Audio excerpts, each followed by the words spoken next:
Donc, dans le fond, c'est quoi un avis de 60 jours? C'est une façon pour le créancier de demander à être remboursé pour une dette que vous leur devez en tant que débiteur.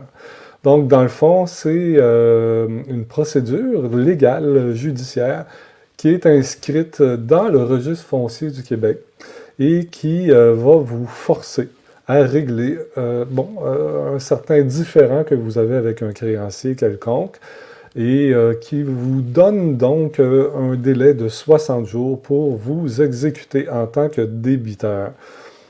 Les créanciers, c'est pas juste des banques ou une caisse, ça peut être de toute nature. En fait, on voit souvent là, des créanciers du type, des compagnies, par exemple, de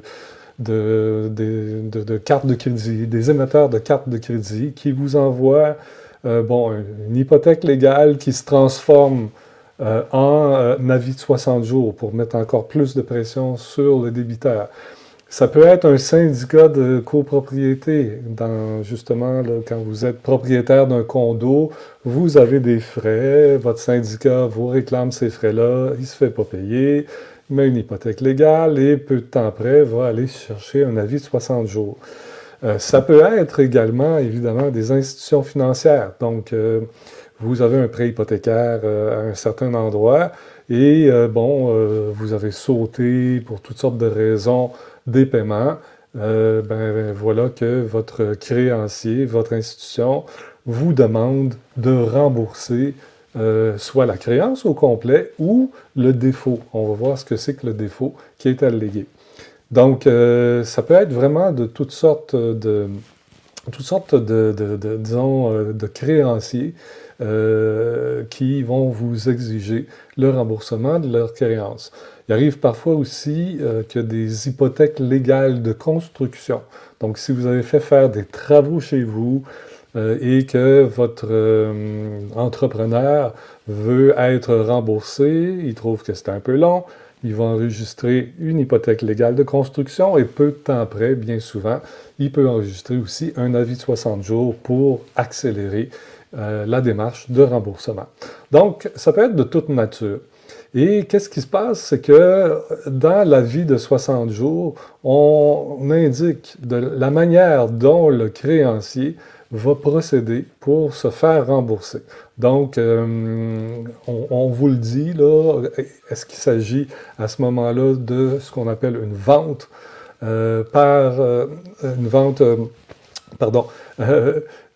soit une vente qui se fait là, en prise en paiement ou vente sous contrôle de la justice. On va voir la distinction entre les deux dans un instant. Donc, quand on reçoit un avis de 60 jours, c'est que probablement votre créancier vous a adressé à quelques reprises ses préoccupations de se faire rembourser. Il vous a envoyé un petit avis, une petite note, et au bout d'un certain temps, comme vous n'étiez pas en mesure de rembourser votre créance, là, il procède par des voies plus officielles en vous envoyant un avis de 60 jours ou un préavis d'exercice d'un droit hypothécaire. Et le droit hypothécaire, dans le fond, vous l'avez consenti. Par exemple, si votre prêteur hypothécaire vous a prêté de l'argent, c'est en échange d'une garantie qu'on appelle une hypothèque sur la propriété. Donc, le droit hypothécaire qui est exercé par le créancier en ce moment-là, il est très clair, il est déjà bien convenu dans votre contrat de prêt. Okay? C'est très, très clair, c'est indiqué exactement là, la procédure qui est suivie en cas de défaut de paiement. Mais aussi, comme je vous le mentionnais tantôt, pour d'autres créanciers, ils vont effectivement s'assurer que vous êtes en mesure de rembourser et ils ont toutes les dispositions requises pour aller mettre une hypothèque ou de demander justement un avis de 60 jours pour obtenir le remboursement de leur créance. Donc, je vous disais, il y a deux moyens, deux mesures là, qui sont prises par les créanciers. La première, c'est la vente sous contrôle de justice. C'est que là, le créancier va obtenir généralement un jugement de la Cour supérieure du Québec, là, si la créance n'est pas réglée à l'intérieur du délai de 60 jours qu'on vous a accordé, et va prendre ou va attribuer la responsabilité de la vente de votre propriété à un huissier de justice. Donc, c'est vraiment la justice qui exécute, un huissier qui exécute le jugement. Donc, va prendre les dispositions pour mettre en vente la propriété, va souvent même annoncer dans le jugement le prix de vente minimum et va aussi bien souvent identifier le courtier immobilier qui est attitré là, à la vente. Et donc, après que la propriété soit vendue, le créancier va commencer par se rembourser lui-même. Donc, et s'il n'y en a pas suffisamment pour rembourser sa créance et ses frais, ben, il est possible qu'il poursuive le débiteur. Donc, s'il n'y en a pas assez pour se rembourser, ça se peut que le débiteur n'ait pas fini, justement, avec le créancier en question et reçoive une poursuite pour le remboursement du reste. Alors ça, c'est une procédure qu'on voit qui est souvent appliquée par les institutions financières qui vous accordent un prêt hypothécaire. Donc, plus souvent, surtout quand on est au début d'un prêt hypothécaire, la valeur du prêt hypothécaire par rapport à la valeur de la propriété, c'est relativement élevé.